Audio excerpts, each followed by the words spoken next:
Hi, so come in, and this is the Ransomes Ace Mark II lawnmower. Now we've pretty much finished restoring this, but we have had a major hiccup in the end.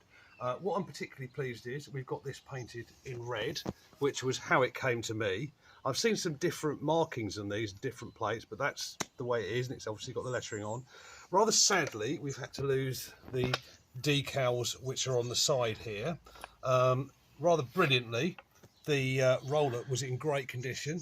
We have a grass box here, more on that in a moment. But, now this is the big but, the bottom blade, when we were painting it and everything, look what's happened here. There's been a problem with the casting, and we lost this for ages. We just found it on the grass right now, which is brilliant, because we'd actually finished it and we were just kind of doing some lawn mowing.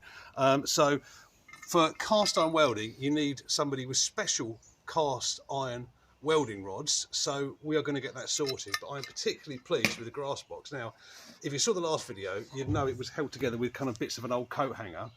The original decal we couldn't get, but how cool is that? How cool is that?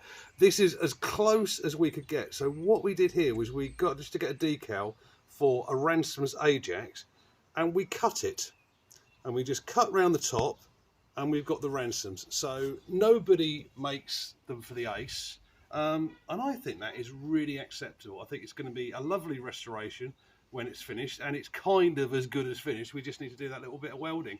I'll just talk you here about the handlebars here, if you can see those.